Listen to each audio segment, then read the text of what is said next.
Bom, nós vamos partir para a última rodada, que é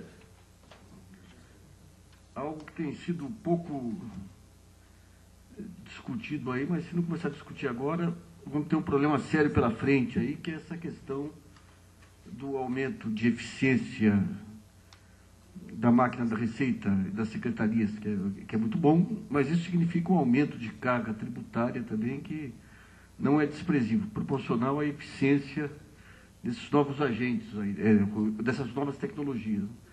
Então, tentar estimar um pouquinho o que vai acontecer com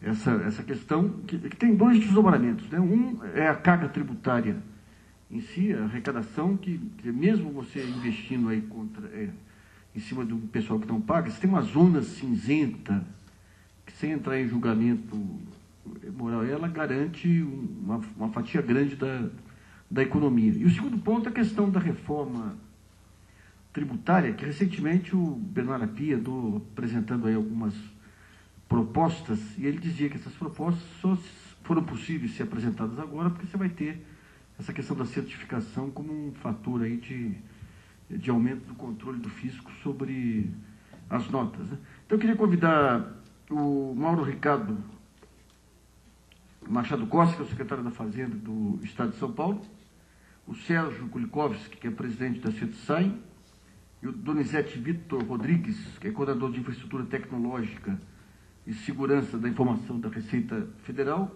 e para a mesa de debatedores, o Paulo Viana, que é diretor de Certificação Digital da Safinet.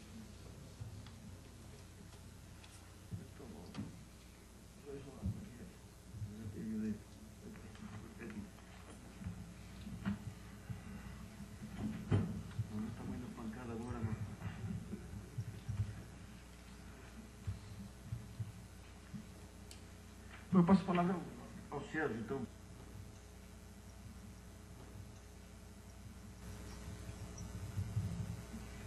Primeiramente, queria agradecer muito o convite.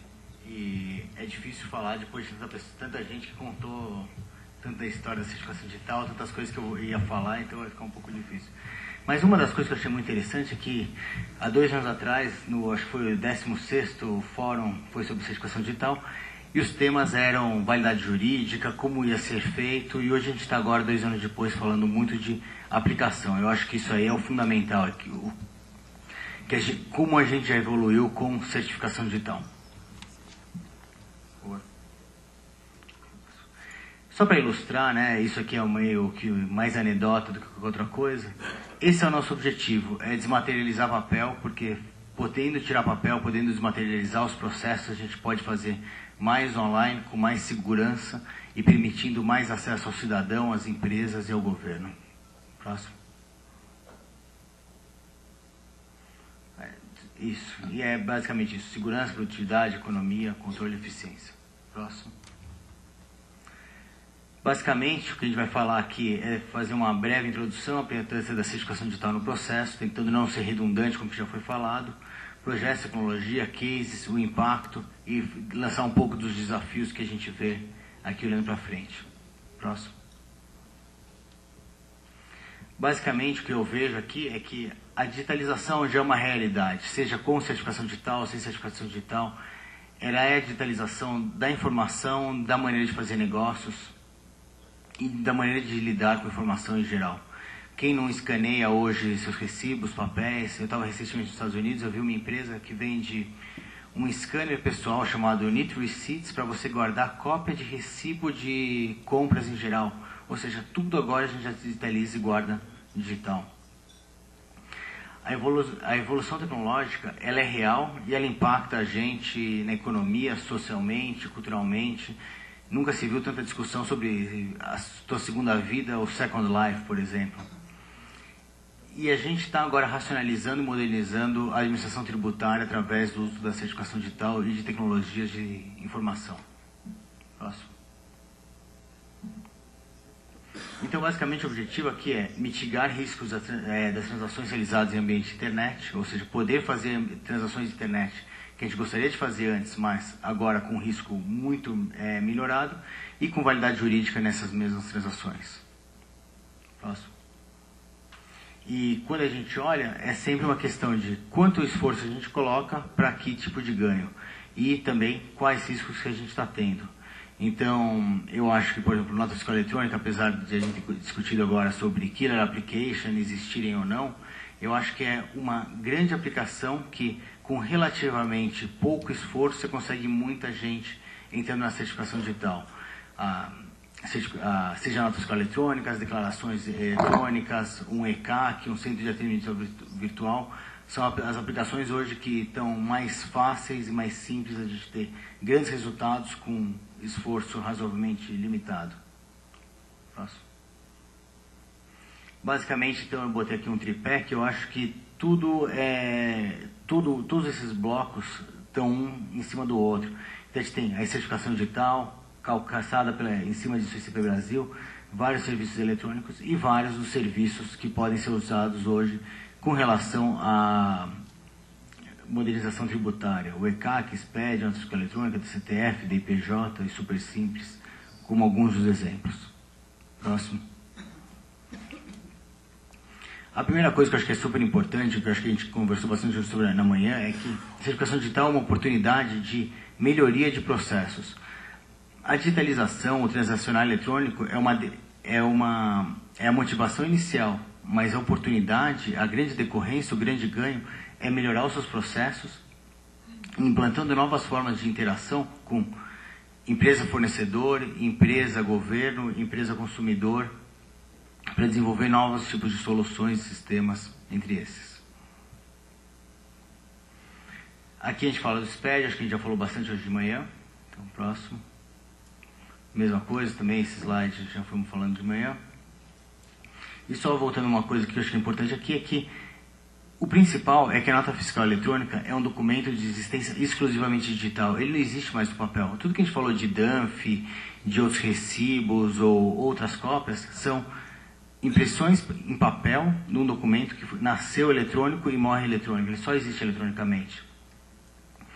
Uma operação, seja de ICMS ou de prestação de serviços, passa a ser unicamente eletrônica, válida com a assinatura jurídica do emitente desse certificado digital. E importante também é a autorização da administração tributária do contribuinte.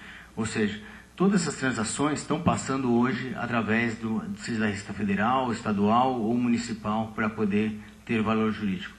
Aqui embaixo eu coloquei duas notas fiscais eletrônicas, a da esquerda é a do Estado e a da direita é a do município, no modelo de São Paulo, por exemplo, que usa um modelo um pouco diferente. Próximo. Aqui é o organograma mostrando o que era a nota fiscal eletrônica, mas acho que foi bem exaustivamente mostrado hoje de manhã também. Então, próximo. E aqui o que eu tentei fazer foi uma comparação de quem se beneficia. E eu acho que o mais importante é, se a gente está falando de nota fiscal eletrônica, todo mundo tem que se beneficiar com isso. Se for só o governo, se for só o empresário, alguém não vai querer fazer. Então todo mundo tem que ter algum benefício, e se tiver esse benefício, todos vão aceitar de bom grado, e é o caso hoje da nota fiscal eletrônica. Hoje, então, por exemplo, redução de consumo de papel, o custo, o impacto tecnológico ou o payback de um projeto, só em redução de consumo de papel já se paga um projeto no vendedor em menos de um ano. Simplificação de processos, redução de custos em geral, tempo de parada, guarda de documentos, cruzamento eletrônico de informação entre várias declarações. Então, eu acho que a gente conseguiu mapear hoje todos como beneficiários: o fornecedor, o consumidor, a receita, o contabilista e a sociedade. Próximo. A gente falou muito hoje de manhã também sobre quantificar projetos, e a gente tem visto uma grande dispersão em quanto custa esse papel. Aí está falando, no mínimo, a gente está economizando 3 folhas de papel e um monte de cópias carbonos. A gente vê pessoas que falam 15 centavos que a gente ganha por nota fiscal, outras pessoas falam R$1. E realmente é uma questão de, será que está sendo apurado corretamente isso? Estamos contando só papel, estamos contando custo de impressão, armazenamento. Se a gente incluir também o ganho no processo, o ganho em agilidade, pode ser muito mais. E mesmo se a gente incluir os processos mais simples, a gente está falando de retornos de payback de processos de nota fiscal eletrônica de algo entre 6 meses e 16 meses. Eu não vi nenhum caso que me falou de mais de 16 meses até agora. Então isso aí realmente mostra que tem ganho rápido a implantação da nota fiscal eletrônica. Outra coisa, a demanda no futuro próximo por armazenamento vai ser outra coisa que vai ser uma loucura. Porque em 3 anos, só um armazenamento de nota fiscal eletrônica deve chegar a 500 terabytes. Isso aí a gente fez uma conta olhando o número de empresas, vezes notas fiscais. São mais de 10 mil empresas entrando nos próximos 2 anos. O Vinícius falou de 10 ou 12 mil empresas. Então 500 terabytes não é nada muito absurdo, mas são 500 terabytes com backup, mais os documentos que originaram tudo isso. Então, começa a realmente a forçar um repensamento em processos e como a gente faz as coisas. Próximo. E o importante é isso, é que a certificação digital realmente dá esse suporte a essas grandes evoluções das operações das companhias, dos processos. Próximo. Eu queria ressaltar um dos projetos que não é recente, é provavelmente o mais antigo, que realmente deu origem ao SPED, que foi o Sistema de Escrituração Fiscal no estado de Pernambuco em 2003. No primeiro ano, a arrecadação ficou 10% acima do previsto. Pernambuco não é dos estados mais conectados da nação, nem dos mais ricos, e é um estado muito grande. Leste-oeste de Pernambuco, estamos falando de 800 quilômetros. É um estado onde realmente tem muita empresa relativamente pequena. E a motivação na época para a Cefaz era ter centralizado os livros fiscais das empresas. Foram 25 mil empresas que aderiram naquele ano de 2003, 2004. As empresas passaram a ter vários benefícios, principalmente de não ter que se locomover mais à secretaria e de não ter mais que guardar papel. E hoje em dia a gente está tendo uma muito melhor poder de fiscalização pela Receita em cima dos empresários. Próximo. Tentando ver quem ganha e quem perde. Com certificação digital a gente está ganhando eficiência, sigilo, autenticidade, integridade, validade jurídica e realmente ganhando dinheiro. E cada um desses pode ser impactado por um negativo, que é redução de risco, redução de burocracia, redução de limitações. Eu posso transacionar muito mais hoje eletronicamente com certificação digital. Redução das fraudes, apesar de tudo que a gente possa falar sobre quais são as limitações, outras tecnologias, a certificação digital até hoje não tem fraude conhecida. O nível de sonegação é reduzido bastante e os custos eventualmente estão caindo com o processo. Próximo. O impacto, então, concluindo, é fortalecer a estrutura de arrecadação do Estado, reduzir a sonegação, simplificar processos, aperfeiçoar o controle sobre o recolhimento de impostos e facilitar a vida do contribuinte. Até mesmo, eventualmente, a redução da carga que o Nassif tanto provocou hoje de manhã, acho que vai provocar mais ainda agora. E são processos em constante desenvolvimento e aperfeiçoamento. Próximo. Tecnologia realmente é uma forma de reduzir custos e agilizar processos. Próximo. Alguns desafios que a gente deixa aqui é que acho que a gente tem que manter a interoperabilidade, certificados, dispositivos e aplicações. As notas fiscais no Brasil têm que falar entre si, seja do Estado, dos municípios, nacionais. Tem que haver, eventualmente, interoperabilidade internacional. Então, esse mesmo debate acontece hoje no México, no Chile. Acho que os debates começaram um pouco mais cedo, mas precisamos garantir que a nota possa ser transacionada internacionalmente. Outra questão é a guarda de documentos de longo prazo. Daqui a 30 anos, como que eu vou olhar essa nota fiscal? Talvez a nota fiscal não seja tão importante, mas os contratos que deram razão a elas é muito importante. O treinamento, a criação de cultura desse pessoal todo que vai usar a certificação digital. Os processos têm que ser gradual, buscando mais beneficiados, buscando escala que traz um ciclo virtuoso. A gente não pode esperar uma massificação, uma explosão rápida, mas sim um crescimento gradual e constante do projeto. E reforçar de novo que é um processo de constante desenvolvimento. Era isso que eu tinha. Obrigado.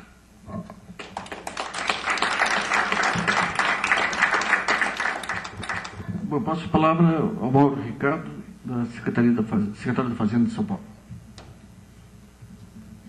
Bom, primeiramente eu queria parabenizar o Nacis pela organização desse evento. Eu acho que é um evento extremamente importante para nós podermos debater um instrumento relevante, acho que para todos, tanto para o contribuinte quanto para o tomador de serviço ou o consumidor de mercadoria ou mesmo o fisco em relação à administração tributária, né?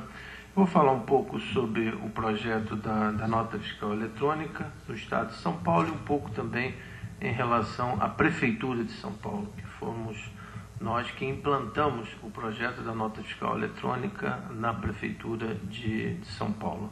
Se você me permitir, eu gostaria de falar em pé. Tá bom. Bom, primeiramente a definição da nota fiscal eletrônica. Vocês já tiveram várias apresentações aqui no dia de hoje, né? Mas é um documento emitido eletronicamente para registrar as operações, no caso de ICMS, de venda de mercadoria, bens e serviços ou transporte interestadual e intermunicipal. Próximo. Quais são as vantagens da sua emissão? Vocês também já tiveram várias apresentações em relação a isso. A redução do custo da aquisição de papel. Logicamente, as gráficas estão muito chateadas com o fisco, em especial com o fisco do município de São Paulo, que reduziu significativamente as aquisições de talonário de notas. A redução do custo de impressão e armazenagem destes documentos fiscais. Para vocês terem uma ideia, a Prefeitura de São Paulo, as empresas prestadoras de serviços tinham obrigatoriedade de armazenar durante anos os documentos fiscais, além do que as empresas tinham uma série de obrigações acessórias de encaminhamento ao fisco que foram eliminadas com a emissão da nota fiscal eletrônica. A simplificação das obrigações acessórias, que eu falei, uma delas é a própria autorização para emissão desses documentos fiscais, né? As notas fiscais, para serem emitidas, precisam primeiramente ter uma autorização do fisco estadual ou do fisco municipal. A redução do custo de conformidade de conferência dessas notas fiscais também, e incentiva o uso de relacionamentos eletrônicos com os clientes, no momento que a nota fiscal é remetida por e-mail ao consumidor de bens e serviços. Para a administração tributária, na realidade, você amplia a base de contribuintes pela demanda da emissão da nota fiscal eletrônica. No momento que o consumidor solicita a nota fiscal eletrônica, você amplia a base de contribuintes, né? Permite cruzamento eletrônico de informações, né? E o aprimoramento dos controles fiscais. Próximo, por favor. As vantagens para os contabilistas, que facilita e simplifica toda a escrituração fiscal e tem novas oportunidades de serviço e consultoria vinculado à nota fiscal eletrônica. Para a sociedade, a redução do consumo de papel, né? Além da redução do custo, tem impacto ecológico, incentivo ao comércio eletrônico e às novas tecnologias, né? Padronização de relacionamentos eletrônicos, suprimento também de oportunidade de emprego na área de prestação de serviços voltado à nota fiscal eletrônica. Enfim, é um ganha-ganha, ganha todos no processo de instituição da nota fiscal eletrônica. Nós temos o projeto nacional da nota fiscal eletrônica, que está incorporado dentro do SPED, que é o Sistema Público de Escrituração Digital, focado em grandes empresas, em especial do relacionamento interempresas, né? Utiliza a certificação digital e está em operação desde 15 de setembro de 2006, né? Este é um projeto que nós estamos desenvolvendo no âmbito. Este outro projeto, Nota Fiscal Online, é um projeto que está sendo desenvolvido no âmbito da Secretaria da Fazenda do Estado de São Paulo, que é focado em pequenas e médias empresas, né?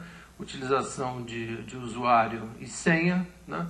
E a perspectiva de implantação a partir de 1º de julho de 2007.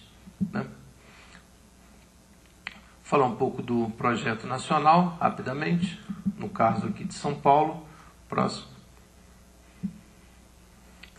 a Secretaria da Fazenda participa desde 2005, né, junto com a Receita Federal, e os estados hoje que estão emitindo, estão habilitados a emitir a nota fiscal eletrônica: Bahia, Santa Catarina, Maranhão, Goiás e Rio Grande do Sul.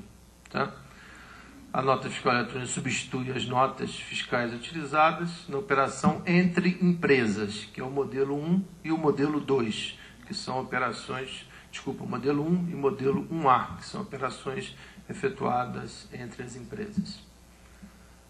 Uma empresa vendendo para outra empresa. Né? Alguns dados do projeto aqui de São Paulo: nós temos 22 empresas emissoras da nota fiscal eletrônica, mais de 177 mil notas fiscais emitidas até o dia 15, e essas notas eletrônicas totalizam o valor de 1 bilhão e 800 milhões de reais. As vantagens específicas em relação à nota fiscal eletrônica: redução de tempo, né, parada de caminhões, impostos fiscais de fronteira, no momento que as notas fiscais são transmitidas já diretamente para o estado destinatário das mercadorias, né? Para o comprador, eliminação da digitação, planejamento de logística, né? Redução de erros de escrituração dessas notas, né? Incentivo ao uso de relacionamento eletrônico com os seus fornecedores. Vou falar um pouco agora do projeto Nota Fiscal Online, que é um projeto voltado mais ao consumidor final. E aí não é um relacionamento interempresas, é um relacionamento empresa com o consumidor final. Tá? Então, esse é um projeto que destina-se a empresa de menor porte, permitindo a emissão de documentos eletrônicos nas vendas do consumidor final. Aqui é o modelo 2. Modelo 1, operação interempresas. Modelo 2 é a empresa e o seu consumidor final. Tá? Foi desenvolvida nos moldes da nota fiscal eletrônica, desenvolvida pela Prefeitura de São Paulo, que já possui em torno de 40 mil contribuintes habilitados à emissão da nota fiscal eletrônica, e temos até agora 51 milhões de notas fiscais eletrônicas emitidas. Né? O foco inicial do projeto Nota Fiscal Online são as empresas optantes pelo super simples. No caso aqui de São Paulo, nós estamos falando de 500 mil empresas pequenas e microempresas que estariam dentro desse público-alvo do projeto da Nota Fiscal Online. As características específicas: ela utiliza uma senha de acesso, né, como você hoje utiliza para acessar sua conta bancária. Né? O documento válido é o arquivo armazenado na Secretaria da Fazenda. Todas as notas fiscais são arquivadas eletronicamente na Secretaria da Fazenda, o que significa uma simplificação grande na guarda de documentos. Os contribuintes terão prazo para validar, transmite a informação e, logicamente, dá um prazo para o contribuinte efetuar a validação da nota fiscal arquivada nos computadores da Secretaria da Fazenda. Próximo, por favor. As vantagens específicas: redução da carga tributária individual para o comprador. Aqui é uma coisa extremamente importante. Por quê? Porque nós estamos estabelecendo que 30% do ICMS recolhido será devolvido ao consumidor daquela mercadoria, daquele bem ou daquele serviço prestado. Então, 30% do que for recolhido será devolvido a quem de fato pagou o tributo. Porque quem paga o tributo não é o empresário, quem paga o tributo é o consumidor. Ao consumir aquela mercadoria, ali dentro está destacado o valor do ICMS. Então, 30% do imposto recolhido será devolvido ao consumidor. E dessa forma você reduz a carga tributária individual, porém você expande a base de tributação relativo ao ICMS. Nós estamos prevendo também a possibilidade de, eventualmente, termos sorteios para distribuição de prêmios, além da devolução de parte do imposto recolhido. Estamos prevendo também essa possibilidade de sorteios e distribuição de prêmios, de uma forma de conseguir fazer um processo de adesão maior dos consumidores para a instituição da nota fiscal online. Próximo, por favor. O modelo operacional é esse, né? Passo 1, cada compra o consumidor solicita uma nota fiscal online ou o cupom fiscal, e a partir daí ele informa o seu CPF ou o seu CNPJ. Aquele CPF ou CNPJ é registrado no sistema, né? Ao emitir o cupom fiscal, ele digita ali o CPF ou o CNPJ, ou se ele pode também emitir a nota fiscal online no próprio sistema da Secretaria da Fazenda. Dessa forma, digitaria lá diretamente o beneficiário daquela mercadoria, ou da venda da mercadoria. Num prazo de 10 dias, transmite para a Secretaria da Fazenda, pela internet, o texto do arquivo relativo ao cupom fiscal. Então, ele pode utilizar o cupom fiscal, hoje atualmente existente, e lá imprimir ou digitar o CPF ou o CNPJ, ou pode se ligar diretamente aos computadores da Secretaria da Fazenda e, dessa forma, emitir online a nota fiscal eletrônica. Próximo. Passo 3, né? Caso o comprador tenha optado, receberá cópia dos arquivos das notas fiscais ou cupom emitido. Então, o consumidor pode optar: eu quero receber todas as minhas notas fiscais ou todos os meus cupons fiscais no meu endereço na internet. Então, ele dá um endereço na internet e, a partir daí, todas as transações eletrônicas com aquele CPF ou CNPJ, ele receberá direto no seu e-mail. Passo 4. A cada venda cobertada por esses documentos eletrônicos, a Cefaz atribuirá os créditos ao comprador por meio do CNPJ ou do seu CPF. A cada compra que ele fizer, a Cefaz vai aportar ou atribuir créditos a esse CNPJ ou a esse CNPJ ou CPF. Próximo. Passo 5. Aonde ele poderá utilizar esses créditos? Ele pode utilizar esse crédito para reduzir o valor do IPVA. Tá? No caso da Prefeitura de São Paulo, nós permitimos que ele utilizasse o crédito para pagamento do IPTU. E agora nós estamos inovando aqui, no caso do Governo do Estado, que vamos permitir também a devolução em dinheiro, né? Fazendo créditos na conta corrente do indivíduo ou crédito no cartão de crédito, se ele assim optar, né? Então, aquele crédito será destinado a ele para utilização no IPVA, ou, se informar a conta corrente, nós vamos alimentando essa conta corrente com os valores correspondentes aos créditos recebidos quando das aquisições efetuadas com nota fiscal eletrônica, ou mesmo no cartão de crédito.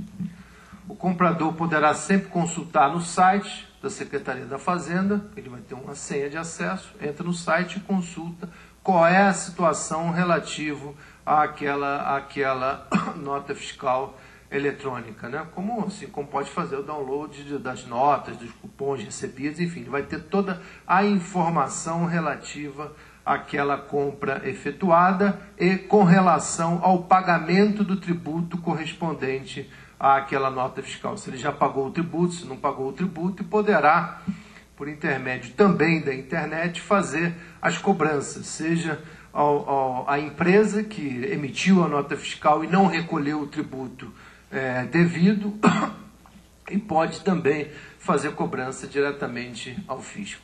Próximo passo.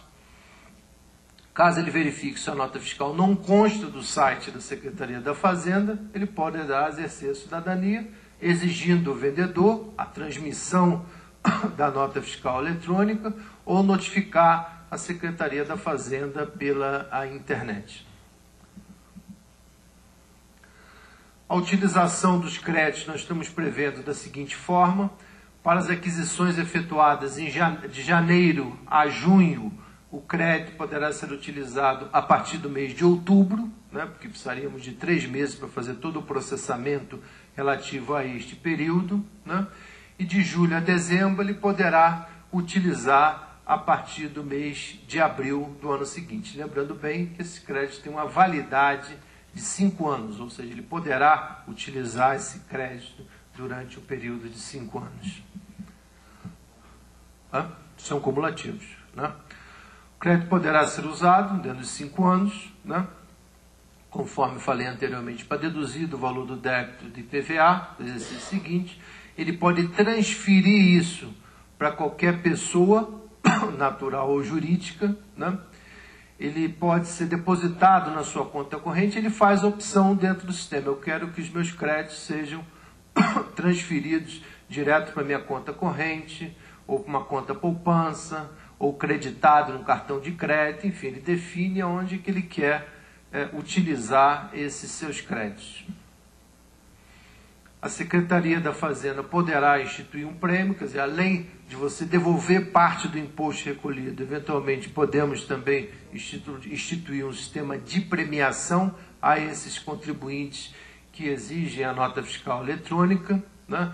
Podemos permitir também que entidades paulistas de educação e assistência social sem fins lucrativos possam também ser beneficiadas desses créditos. Muitas notas fiscais poderão eventualmente ser emitidas sem um favorecido específico, né?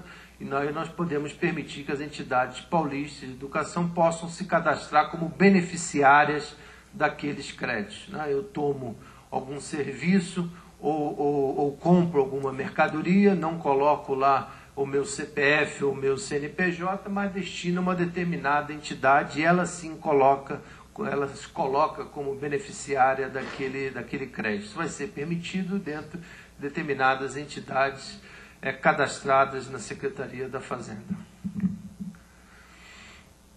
Algumas situações onde não haverá a concessão de créditos, né? Na aquisição efetuadas por contribuinte de ICMS sujeito ao regime periódico de apuração, operação entre duas empresas, onde ela já se beneficia de todo o imposto pago na operação que antecedeu, né?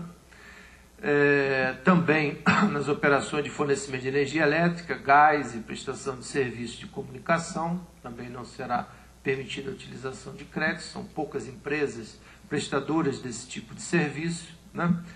Na hipótese de documento inidôneo, também fraude ou simulação, e nas aquisições não tributadas de ICMS, porque como o princípio é devolver o que foi arrecadado, se aquela operação não é tributada, não tem o que ser devolvido, né?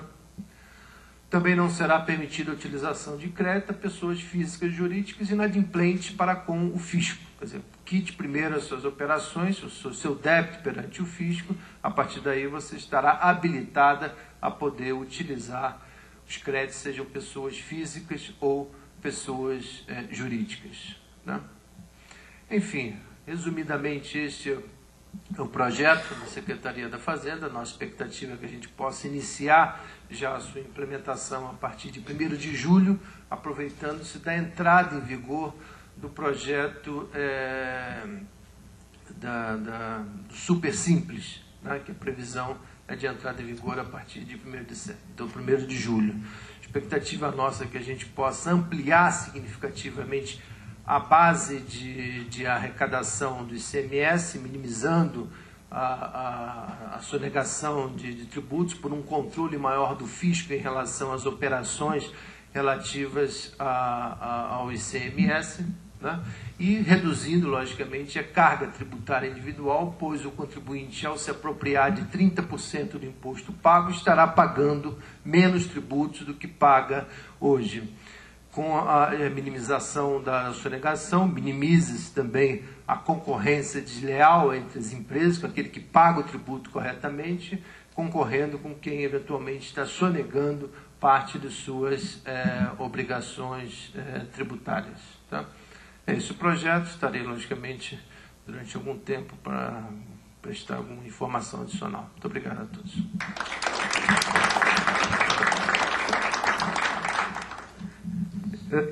Essa questão do consumidor não se identificar, você pensou nesses vídeos pornográficos aí que o sujeito vai lá e coloca Associação Beneficente São Vicente de Paula, lá para não se identificar. Bom, eu passo a palavra, então, ao Donizete Vitor Rodrigues, que é coordenador de Infraestrutura Tecnológica e Segurança da Informação da Receita Federal. Boa tarde a todos. Em primeiro lugar, eu gostaria de agradecer ao Luiz Nassif pela gentileza do convite. É um prazer estar aqui para conversar com vocês. Minha exposição vai ser muito rápida, né? Porque senão eu vou repetir o que toda a ajuda que eu já tive aqui durante o dia para conversar com vocês, porque todos, né, voltando a falar de certificação digital, já foi muito falado e os exemplos citados são realmente das iniciativas da Receita Federal do Brasil.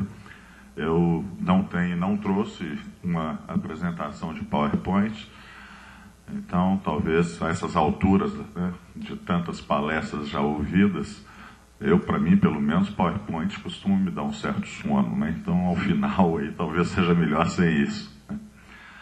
Bom, voltando a falar sobre certificação digital, as iniciativas da Receita Federal, elas, na verdade, começaram antes ainda da existência, da criação da ICP Brasil, né?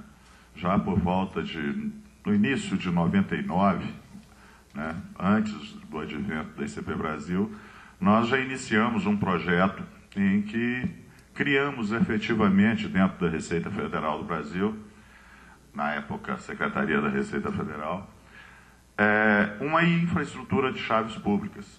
Só que, como não havia legislação no Brasil, e havia um sentimento dentro da Receita Federal de que a nossa prestação de serviço pela internet, a prestação de serviço de forma à distância, já estava chegando no limite do possível, né, sem que ferisse,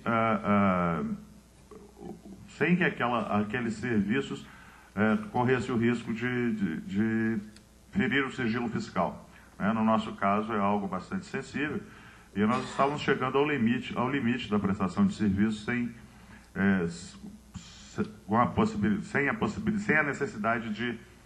a possibilidade de identificação inequívoca do usuário daquele serviço, né? Então, precisavam buscar um meio de que isso fosse possível e era uma tecnologia recente que a gente resolveu investir nela, era a certificação digital. Já naquele tempo, não existia, né, uma legislação no Brasil que regulasse isso. Chegamos a criar uma infraestrutura de chaves públicas da Receita Federal, né? Eu não me lembro bem agora mais o ano, talvez o Sérgio se lembre para me ajudar, a IN 156, né? 99. Dezembro de 99, né? A Instrução Normativa 156, ela já instituiu a infraestrutura de chaves públicas, que era uma infraestrutura com certificação digital, mas só valeria, obviamente, por não haver uma legislação, entre a Receita Federal e o contribuinte. Seria aquele acordo, né? Um acordo entre as partes que daria validade. Uma vez utilizado o serviço pelo contribuinte, ele aceitaria a validade daquela transação e a gente teria, a Receita Federal teria a identificação, né, daquele contribuinte, porque também não teríamos condições em momento algum, em algumas aplicações até chegamos a fazer isso, mas o objetivo, sempre nosso, a prestação de serviço pela internet, é evitar que o contribuinte tenha que se deslocar até a unidade da Receita Federal. Nós queremos ao máximo prestar esse serviço para que não tenhamos o afluxo de contribuinte nas unidades da Receita Federal. Isso representa um custo muito grande para o Estado e isso representa um custo grande para o contribuinte. Então, quanto mais serviços à distância a gente puder prestar, melhor. Uma outra forma de identificação seria a tradicional, né, identificação via um login e senha, né, não provocaria outro problema, a gente dá manutenção em tudo isso aí, né, de login e senha para o contribuinte, que já é um trabalho muito grande que a gente tem internamente, né? A Receita Federal tinha até o mês passado cerca de 23 mil funcionários, tem agora cerca de 33 mil com a fusão, com a Secretaria da Receita Previdenciária que criou a Receita Federal do Brasil. Então nós já temos um trabalho muito grande de dar manutenção, tínhamos também, né, de dar manutenção internamente. E não podia estender isso aí para o contribuinte de forma alguma. Nós queremos realmente que o contribuinte não venha às nossas unidades. Então, para isso, foi estudado todo o processo de criação, né, dessa infraestrutura de chaves públicas e a determinação de se usar certificados digitais. Nessas duas vertentes, né, para prestar serviços ao contribuinte e para resolver o nosso problema interno de autenticação de usuários na nossa rede, nas nossas aplicações e tudo mais, e caminhamos nesse sentido. Bom, logo depois disso aí, veio, né, o advento da ICP Brasil. A gente já estava com tudo isso planejado e veio então a criação da ICP Brasil. Nós tivemos que fazer algumas correções de rumo, que não foi muito difícil, porque o que a gente tinha criado, o que foi criado dentro da ICP Brasil, foi muito parecido com o que a gente já tinha criado. Então, as adaptações que a gente teve que fazer no nosso modelo foram bastante simples, né? E aí, em 2002, em 2002 foi criada a ACSRF, né, dentro da infraestrutura de chaves públicas brasileira. Essa AC passou, então, a ter a possibilidade. Essa foi uma AC de primeiro nível, a ACSRF, ela é uma AC de primeiro nível, ela não emite certificados para o usuário final, né? Ela é aquela que o Renato citou ali no primeiro nível, e a nossa AC é basicamente normativa, né? Ela tem as suas regras de utilização de certificados digitais, inclusive que, pela característica da nossa atuação, do nosso serviço que a gente presta, ela tem alguns requisitos de segurança maiores do que o que é exigido dentro da ICP Brasil. A ICP Brasil coloca os requisitos mínimos, né? As ACs podem fazer exigências adicionais com relação à segurança, algumas regras de negócio que tem nos serviços que nós prestamos utilizando certificação digital. Então, já foi no final de 2002 já foi criado, com a instrução normativa 222, foi criado o primeiro serviço, dentro de um serviço colocado no nosso site chamado Receita 222, né, que foi o primeiro serviço ao final de 2002, que era a situação fiscal do contribuinte. Esse serviço existe até hoje, né, depois os serviços foram evoluindo, ele existe até hoje, é um serviço com o qual qualquer contribuinte, portador de um certificado digital, pode entrar no nosso site e saber de toda a sua situação fiscal, né? Se deve algo, se tem alguma omissão de prestação de informações, de entrega de declarações e mais, né? Todo o roteiro para que ele resolva esse problema que eventualmente ele tenha. Se é alguma falta de pagamento que é, que débito que é, e já pode encaminhar esse pagamento, uma retificação de informação, coisas desse tipo. Isso evoluiu, né? Evoluiu até que em 2005, eu sou meio ruim para lembrar os anos, passa tão rápido o tempo, isso parece que foi ontem que a gente começou com esse trabalho e já passou. Por isso que eu falo às vezes que esse assunto de certificação digital na Receita Federal já é um pouco antigo, né? Porque a gente já realmente evoluiu muito nesse tipo de aplicação, na utilização de certificado digital, né?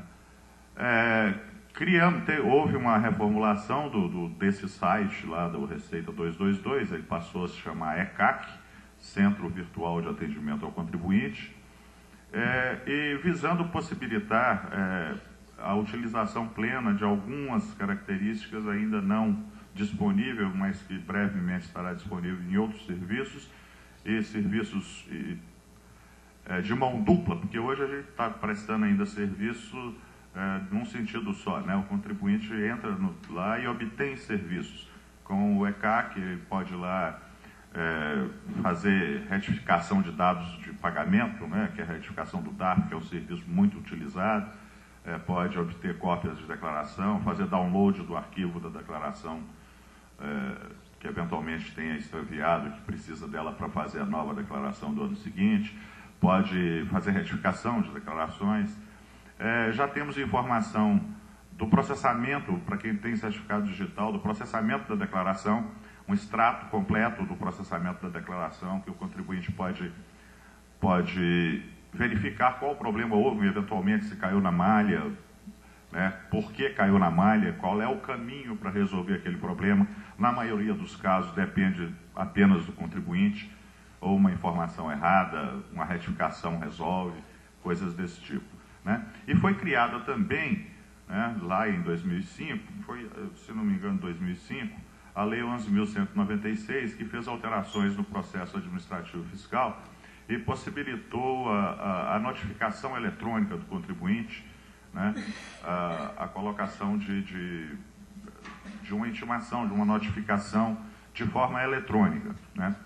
E para implementar isso, como nós sempre procuramos dar a maior segurança possível às nossas comunicações ao contribuinte, há algum tempo já foi decidido que a Receita Federal não utiliza o correio eletrônico para se comunicar com o contribuinte, né?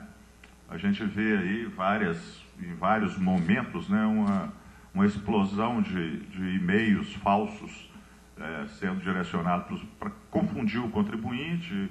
Às vezes é só para confundir, às vezes é só para incomodar, mas às vezes também é uma forma de tentativa de capturar informações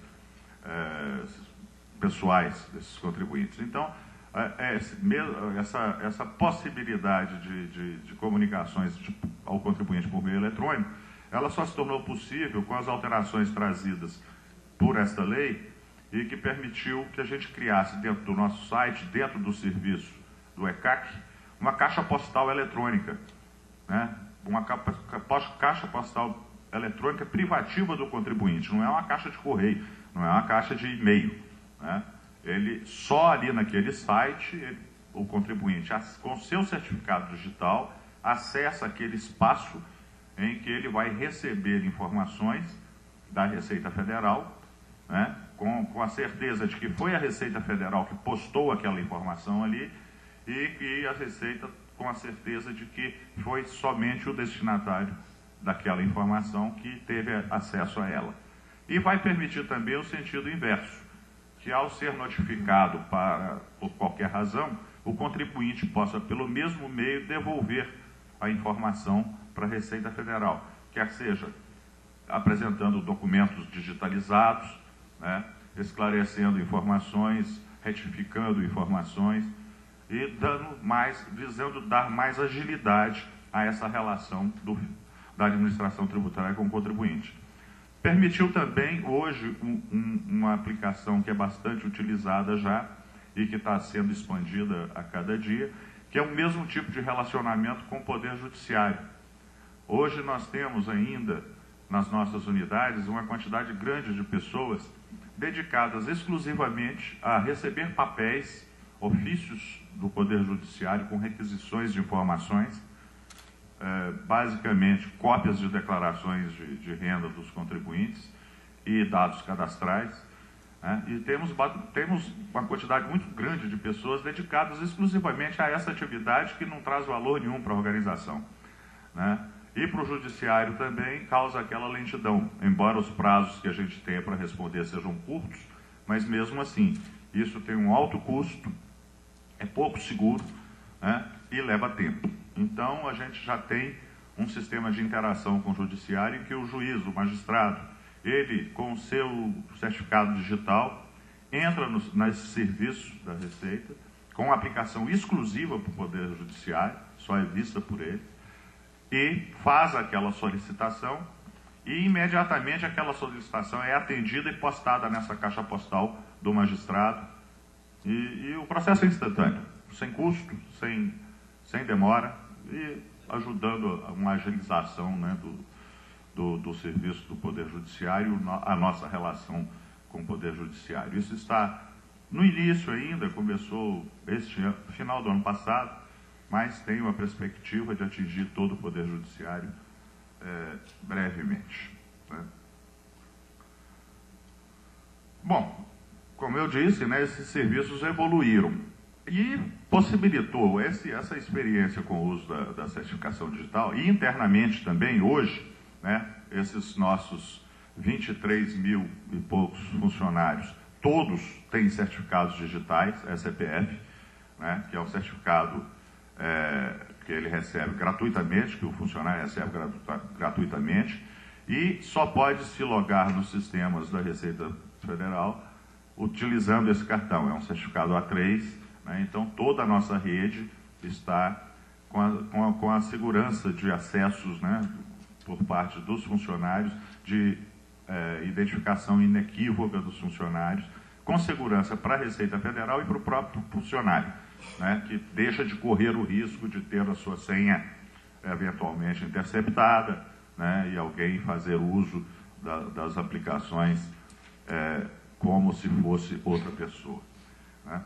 E tudo isso possibilitou que a gente lançasse outros projetos, né, possíveis também com a certificação, com o uso da certificação digital, né? Alguns projetos que já foram, né, a maioria foi falado aqui: cadastro sincronizado, nota fiscal eletrônica, o SPED, né? Existem vários outros projetos em andamento, né? E, para mim, agora voltando a falar um pouco, né, do processo da nota fiscal eletrônica, eu acho que já é um sucesso, né? É um projeto que começou há pouco tempo, né? Foi falado pela primeira vez em 2005, e esses números que a gente viu aqui hoje, mostrados pelo Vinícius, né, 600 e poucas mil notas emitidas, né?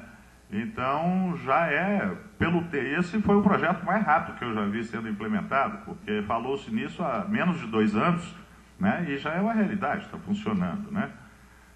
Quanto à obrigatoriedade também, que foi falada aqui, né, eu acho que isso vai vir além desses segmentos que já foi dito pelo Vinícius aí, de uma obrigatoriedade pelas características do segmento, e eu acho que o próprio mercado, as próprias cadeias de suprimento dos emissores e receptores de notas fiscais vai criar esse tipo de exigência, né? As exigências e esse é um projeto também, eu estou falando do ponto de vista da Receita Federal, não é algo que está diretamente sob a regulamentação da Receita, né? A nota fiscal é um documento regulado e administrado pelos estados e Distrito Federal, e a Receita Federal, nesse processo todo, é um facilitador, é um apoiador desse projeto aí, né? E, obviamente, que se beneficia da informação que vai ter disponível mais rapidamente. Mas eu acho que, nesse aspecto de obrigatoriedade aí, acho que isso virá naturalmente e com algumas exigências que poderão vir a ser criadas, né? Com relação especificamente à disseminação do uso dos certificados digitais, nós começamos todos esses serviços de forma opcional para o contribuinte, serviços que estão lá à disposição do contribuinte, e a partir de 2005 realmente vimos que era hora já, o processo já suportava isso, de se iniciar a exigência efetiva, né, de algumas obrigações acessórias com certificação digital, visando aumentar o número de usuários de certificados digitais, para que a gente possa também aumentar o número de serviços. Que a gente ficou no início no impasse, né? Não existe certificado digital porque não tem serviço. Não adianta a gente botar serviço disponível porque as pessoas não têm certificado digital. Então, tivemos algumas iniciativas para disseminar o uso dos certificados digitais, e começou-se em 2005 algumas exigências para que isso realmente acontecesse. A primeira foi a entrega da DCTF mensal, obrigatoriamente com certificação digital, para cerca de 10 mil maiores empresas do Brasil, que representam cerca de 80% da arrecadação, da arrecadação tributária federal. Então, é um universo significativo, não em número, mas em valor. A partir desse ano, né, uma instrução com a normatização feita no final do ano passado, as pessoas jurídicas obrigadas à entrega da declaração de informações da pessoa jurídica também são que tributam pelo lucro real ou arbitrado também são obrigados, são cerca de 180 mil empresas. E a criação do Simples Nacional também, lá desde o início do final do ano passado, quando começou-se a conceber um sistema para gerenciar o Simples Nacional, foi premissa básica a utilização de certificados digitais. Utilização onde? Essa nova forma de tributação das empresas, embora chame-se simples, é simples, mas não é nada simples do ponto de vista de se calcular o tributo, se calcular quanto é que o contribuinte tem que pagar, né? Porque ele mudou bastante o Simples Federal que existia antes, com uma série de condicionantes, de faixas de tributação, de tipo de receita, de alíquotas. Então, é bastante complexo. O cálculo desse tributo é bastante complexo. Não é fácil, principalmente levando-se em consideração que são pequenas e médias empresas, né?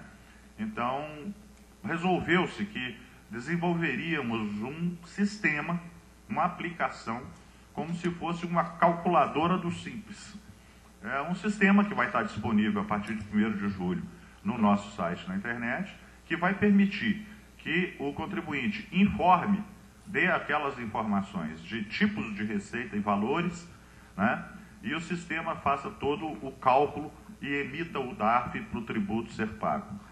E essa informação vai ficar armazenada, né? E vai facilitar tanto para a repartição da receita entre os diversos entes, né, tributários da federação, que isso vai ser feito, e também servirá para o contribuinte ao final do período, quando tiver que fazer a sua declaração, ele tem toda a informação ali de como foi feito todo o cálculo, né? De quais foram as receitas que oferiu e qual foi a tributação a que se sujeitou. E esse sistema, por ser tão complexo realmente, né, e como isso aí é uma informação do contribuinte, claro, com sigilo fiscal e tudo mais, e que vai ser utilizado posteriormente, decidiu-se desde o início, lá no final do ano passado, que esse sistema seria desenvolvido baseado em certificação digital com obrigatoriedade de uso, né? Ao longo do caminho, a gente viu que a logística, né, se falou aqui da logística de emissão de certificados digitais, não nos daria segurança de ter, pelo potencial de contribuintes nessa modalidade de tributação, cerca de 3 milhões de empresas, que nós não teríamos, né, que as ACs e CP Brasil não teriam condições de até 1º de julho, né, ou 15 de agosto, que é a primeira data de pagamento do tributo, tivesse todos esses contribuintes com certificados digitais.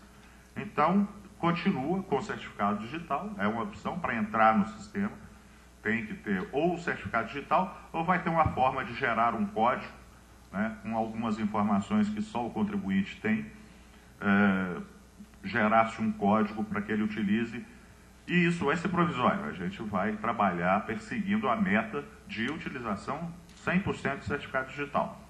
Nós estamos aí nos entendendo aí, as autoridades certificadoras, o ITI, como foi falado aqui, já fizemos algumas reuniões, uma na semana passada foi a última, as ACES, os diversos interessados, o SEBRAE Nacional, o ITI, né, para que a gente ache uma forma de viabilizar essa disseminação de certificados digitais para essas empresas, né? E talvez há sugestões, como o Igor mesmo sugeriu, de que a gente estratifique isso aí por algum tipo de empresa e faça isso aí escalonadamente, coisas desse tipo.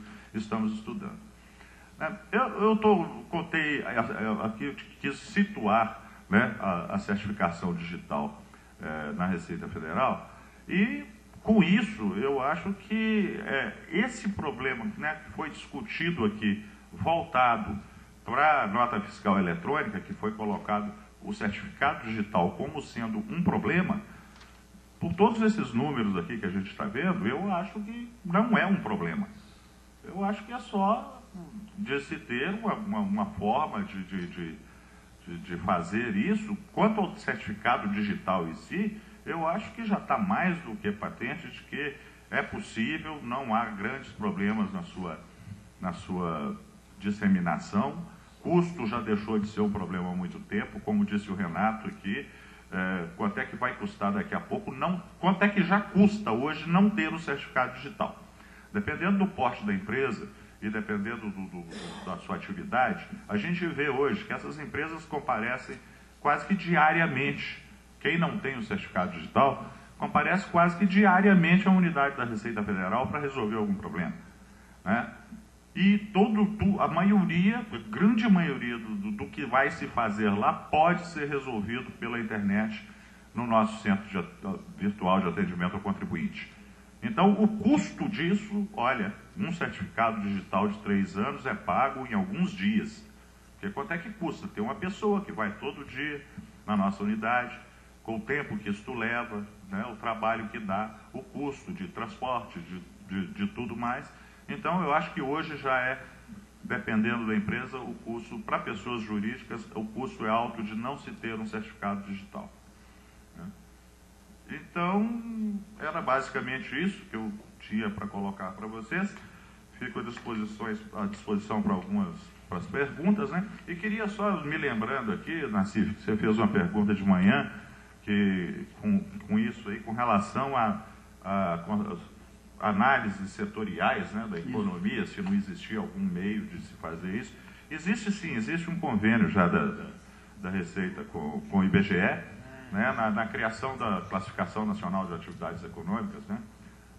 Então isso aí, o IBGE tem aí um trabalho conjunto com a gente. Isso foi feito no âmbito do Cadastro Sincronizado Nacional, e isso aí vai possibilitar sim esse tipo de informação aí, que já é utilizado internamente na Receita Federal e também nos estados e Distrito Federal que participam, e também municípios que participam do Cadastro Sincronizado Nacional. E, bom, era isso. Muito obrigado a todos. E se eu esqueci algo, a gente responde aqui durante as perguntas do debate. Muito obrigado.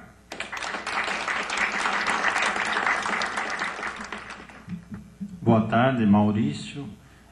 Queria parabenizar o secretário pela atitude, né, de dar esse retorno aí aos contribuintes, que é uma das maneiras de aumentar a base de contribuição, né? Que eu acredito que no final das contas vai subir aí a arrecadação. Mas eu queria saber por que no caso, se é fácil aí a certificação digital, a secretaria optou por login e senha. Porque nós estamos tratando das micro e pequenas empresas. O projeto se inicia com as micro e pequenas empresas. Então, achamos que, nesse momento, se nós exigíssemos a certificação digital, nós teríamos um obstáculo para as micro e pequenas empresas fazerem um processo de adesão à nota fiscal eletrônica. Deixa eu fazer uma perguntinha. A gente sabe que um dos problemas aí da Receita tem a sonegação, tem um problema aí que tem estatísticas e tudo. Você tem uma outra estatística não muito quantificada, que é a chamada fiscalização informal aí, que depende muito do poder de arbítrio do fiscal, depende de você não ter registro das operações, que pode não ter registro, facilita, e depende de interpretações. A gente vê muita questão de interpretações de determinadas leis ou portarias e tudo, que ficam muito subjetivas e dão margem aí a autuações que às vezes não se sustentam e significam um custo efetivo aí para a empresa. Na sua opinião, dá para quantificar, para estimar como que vai ser esse universo depois que tiver estendido aí a nota fiscal eletrônica? Bom, com a expansão da nota fiscal eletrônica, você vai poder fazer o acompanhamento do movimento econômico das empresas, todas por intermédio do processamento de dados, dos arquivos da Secretaria da Fazenda ou da Receita Federal, de tal forma que você poderá estar selecionando melhor os contribuintes por conta exatamente dessas informações que o fisco passará a ter em praticamente tempo real, né? O que possibilitará confrontar o movimento econômico com o efetivo recolhimento de tributos, identificar rapidamente um eventual recolhimento a menor, o que gerará uma ação fiscal bem mais rápida, né? De tal maneira que mobilize o contribuinte ao pagamento das suas obrigações tributárias. Com isso, como eu falei anteriormente, você minimiza o processo de sonegação, expandindo a base tributária, ao mesmo tempo você reduzindo a carga tributária individual no momento em que você vai conceder ou vai devolver ao consumidor 30% do imposto pago em determinadas operações. Bom, boa tarde, Paulo Viana da Safenet. Obrigado, Macife, pelo convite. E a minha primeira pergunta era muito parecida com essa. Na verdade, a gente está buscando uma utilização em massa, uma universalização do uso do certificado, e a gente já viu aí do ano passado para cá o número de pessoas físicas que pulou aí de 3, 4 mil para 15, 16. O que mostra que não apenas as pequenas empresas, mas as pessoas físicas também têm muita facilidade de usar. Quer dizer, pelo menos, são raros os produtos que têm uma aceitação que cresce a 4, 5, 6 vezes por ano. Por que não se abriu a possibilidade, então, de usar certificação já no processo do Nota Fiscal Online? E acrescentar-se, sim, a possibilidade de não se ter. Mas me parece que quando você direciona um processo de autenticação para certificação, você tem uma solução. Quando você direciona o processo de autenticação para não usar certificado, você tem outra solução, que é basicamente o problema da prefeitura. Bem, nós não estamos excluindo da adesão ao sistema as micro e pequenas empresas que tenham certificação digital. Nós estamos dizendo, você pode acessar por certificação digital ou pode acessar via o sistema de senha normal, que é o sistema que hoje você acessa a sua conta bancária. Né? Então, que é um sistema que você tem uma preocupação muito grande, né? Tanto você quanto a instituição financeira em relação ao sigilo e movimentação do seu dinheiro que está depositado em determinada instituição financeira. Então, vão permitir, pode acessar por intermédio de certificação digital ou pode acessar por um sistema de senha semelhante ao utilizado nas instituições financeiras. Obrigado. Oi, eu sou Laura, repórter do Diário do Comércio. Senhor Mauro Ricardo, por favor, o senhor acha que a arrecadação de ICMS vai aumentar em quanto e a arrecadação de PVA deve cair em quanto com a implantação desse novo projeto que o senhor criou com molde no que aconteceu na Prefeitura? As metas são metas internas da Secretaria da Fazenda. Infelizmente não vou poder divulgar para os meios de comunicação as metas em relação à arrecadação. Só para insistir nesse assunto aqui da nota fiscal online, a gente ouviu aqui a manhã inteira sobre segurança, sobre validade jurídica. O senhor não teme que, pelo fato de... Eu, como consumidora, acho ótimo, mas pelo fato de não ser exigida a certificação, que isso acabe gerando ações judiciais, alguma coisa desse tipo, enfim, problemas que acontecem quando não há certificação digital? Não, nós tivemos uma experiência, que eu diria, muito exitosa na Prefeitura de São Paulo, onde tive a oportunidade de mostrar há pouco 40 mil empresas habilitadas a emitir a nota fiscal, mais de 51 milhões de notas fiscais emitidas, e não tivemos qualquer ocorrência em relação às suas preocupações relativas à eventual fraude nesse processo. Só para fazer uma pergunta bem corriqueira aí. Eu vou numa loja, compro um aparelho, tiro uma nota fiscal eletrônica, daí dá um pepino qualquer no aparelho. O que eu faço para conseguir a devolução, qualquer coisa? Eu baixo da secretaria a nota, imprimo isso? Não, veja bem, você vai ter um sistema, tem empresas hoje que já são obrigadas a ter um emissor de cupom fiscal com faturamento até um determinado volume de recursos. Essas empresas vão continuar com seus emissores de cupom fiscal. Provavelmente a empresa que você compra é uma empresa obrigada a emitir aquele cupom fiscal. Nós vamos passar a exigir que seja digitado não só as informações relativas ao preço, mas também o preço e mercadoria, mas as informações relativas ao consumidor daquela mercadoria ou daquele serviço, colocando o CPF ou o CNPJ, né? E você sai dali com o seu cupom fiscal. Ele que tem um tempo para transmitir aquelas informações relativas ao cupom fiscal ao computador da Secretaria da Fazenda. Ou, por opção, ele pode estar ligado diretamente ao computador da Secretaria da Fazenda e emitir sua nota fiscal online lá no sistema e imprimir numa impressora escravo ali do lado, né? Ou remeter aquela nota fiscal ao seu e-mail, se você assim fizer a sua opção. Com relação a se a mercadoria está defeituosa ou não, aí é uma parte, você tendo a nota, você tem todas as ações que você pode fazer diretamente na empresa ou por intermédio dos órgãos de defesa do consumidor. E vocês vão financiar o comércio? É caro essa máquina? Vai ser uma adaptação dessas máquinas que já existem? Como que é o processo de reciclagem tecnológica? Não, já há uma exigência das empresas já terem esse campo. As empresas de software já têm, que vendem esse software para serem utilizados com os equipamentos de emissões de cupom fiscal, já tem esta exigência de ter esse campo relativo ao CPF ou CNPJ. Não haverá custo adicional por parte das empresas, basta que ela seja habilitada a poder digitar ali o CPF ou o CNPJ. Né? Caso haja necessidade, quem tem um equipamento muito antigo, que não há ainda essa possibilidade, se houver necessidade de se fazer investimento, vai poder abater do ICMS devido à Secretaria da Fazenda, ou seja, não haverá custo adicional por parte das empresas habilitadas, mesmo porque nós estamos falando de micro e pequena empresa. Tá? Bom, então, está liberado, senhor. Não, eu acho que só queria fazer uma complementação, que as pessoas à primeira vista pode parecer que são dois projetos distintos. Não são, né?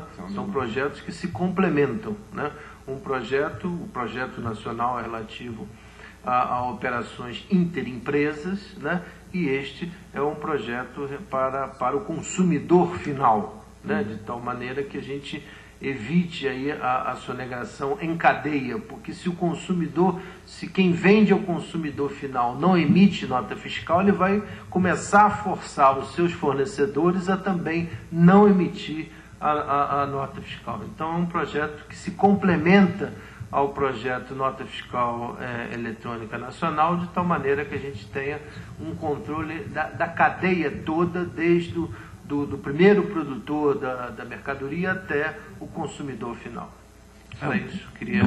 Só duas perguntinhas aqui, associadas a esse tema, que também são bem pertinentes.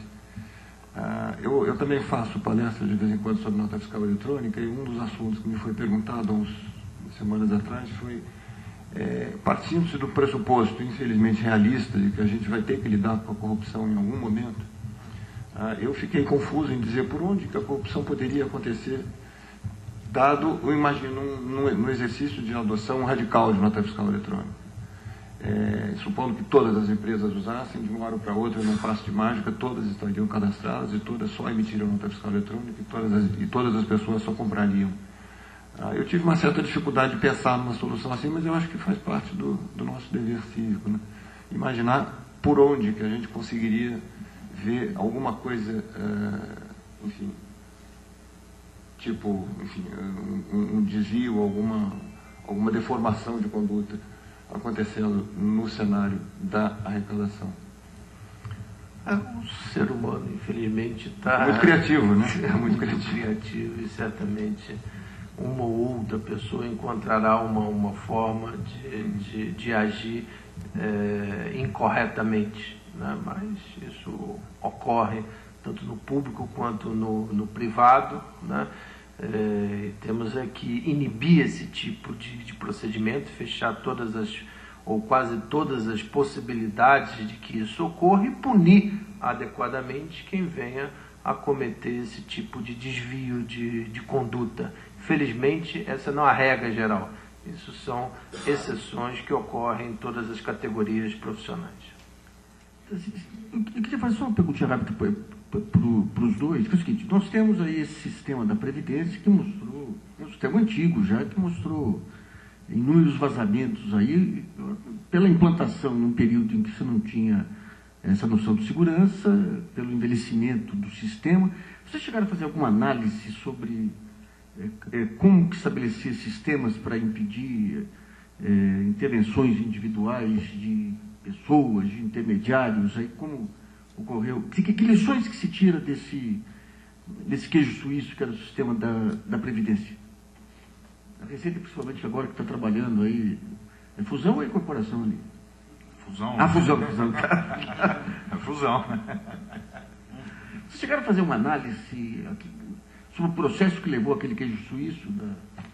Você está falando especificamente de dados da Previdência? É. Bom, eu ainda não me inteirei o suficiente para isso, né? Essa fusão aconteceu esse mês, né? Eu ainda não tenho um diagnóstico ainda do que acontece lá na Previdência. Mas, por exemplo, no caso da Fazenda e da Receita, na Previdência apareceram aqueles grandes golpes, você tinha senhas individuais lá, com pouco controle lá, que a pessoa entrava... Mas agora, benefícios continua lá com o INSS, tá? Benefícios não veio para a Receita Federal do Brasil. Nós cuidamos só da parte de arrecadação. Né? Então, a parte de benefícios da Previdência Social continua com o INSS. O queijo suíço continua lá? Continua lá. Bom, tá.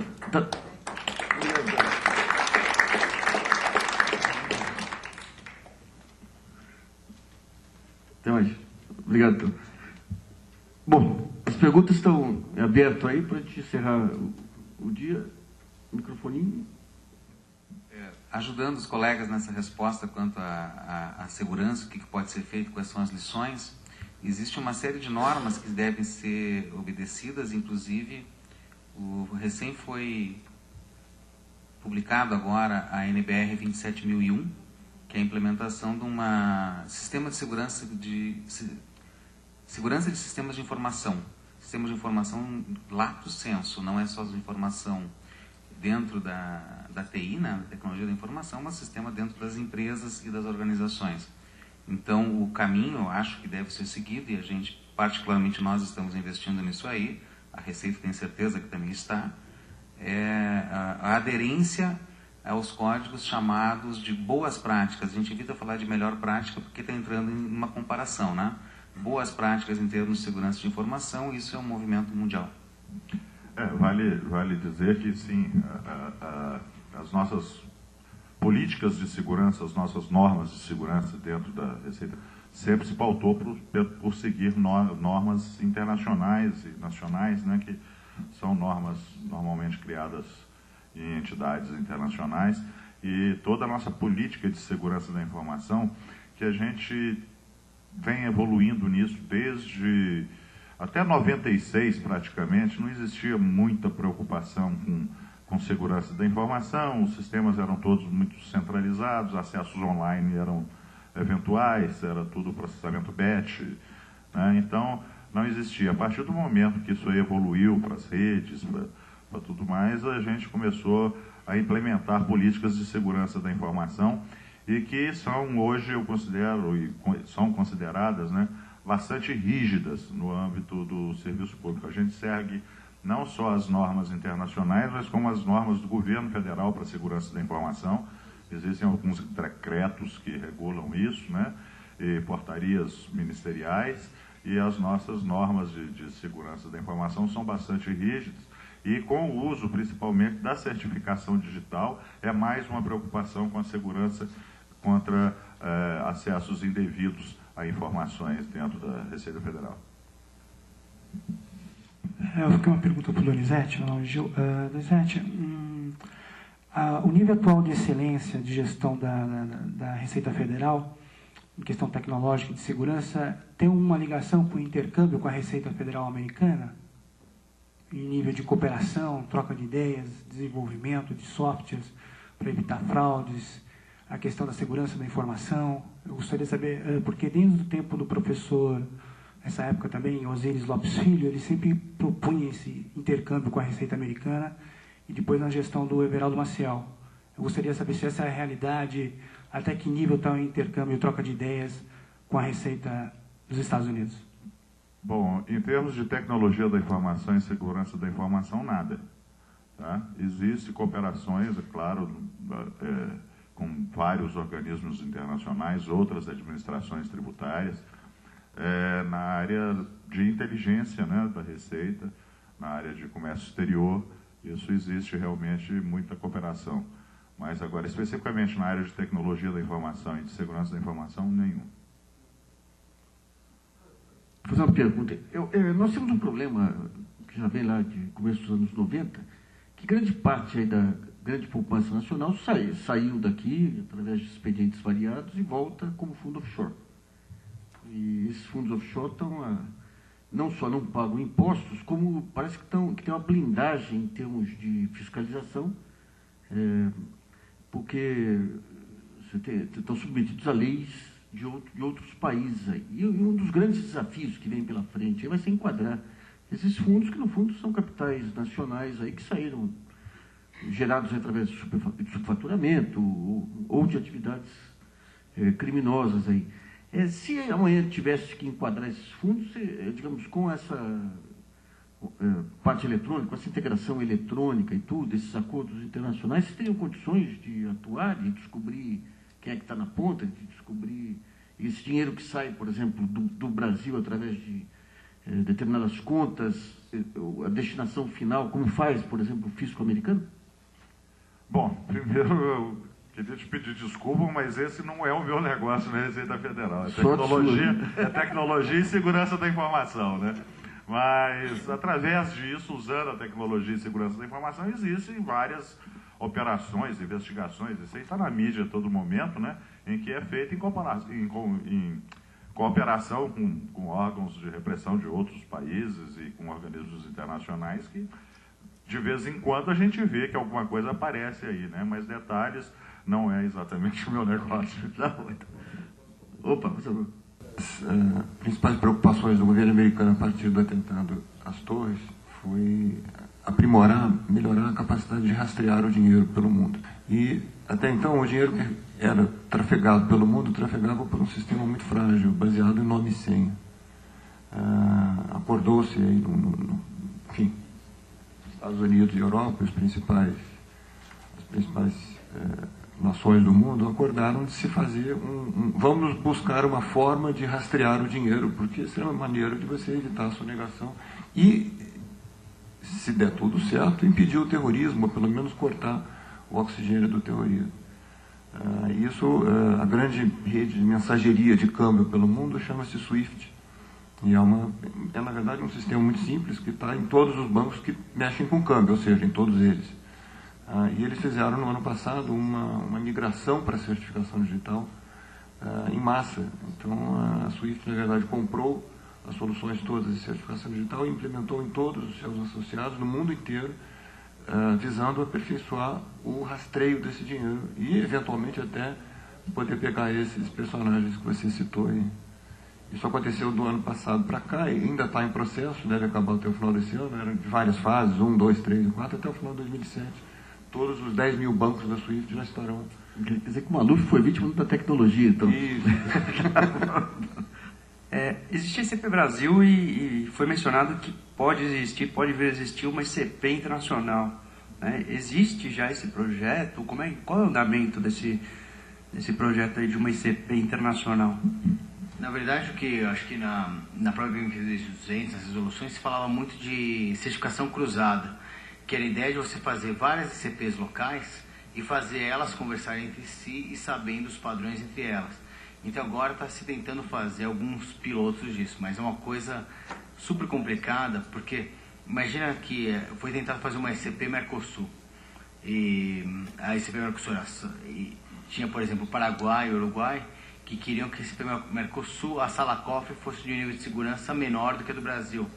Então, você tem que sempre balizar no menor nível de segurança, que é no mais alto nível de segurança de algum dos players, e que normalmente não é atingível por algum desses players. Mas, por exemplo, hoje entre Brasil, Venezuela, Argentina, isso aí vai acontecer nos próximos, vamos dizer, 1 ano, coisa assim. Deve acontecer. O modelo venezuelano e o modelo argentino são muito parecidos em termos de segurança que o Brasil. Gostaríamos que os senhores deixassem uma avaliação do seminário e também que ficasse de olho para a semana que vem poder se cadastrar no no site, poder participar dos fóruns de discussão. O material que nós levantamos aqui vai estar disponível já a partir de amanhã cedo. E no novo site, a partir da semana que vem, com alguns dos temas aí para ampliar a discussão e dar uma visibilidade maior aí. É um tema que já era para estar... já está. A gente está falando que já era para estar consolidado, mas já está consolidado. Na verdade, com o aparecimento aí do... O Mauro, ele conseguiu pegar o ponto central do seguinte: você quer fazer algo, pegar no Brasil, faça sorteio, todo mundo vai atrás. Né?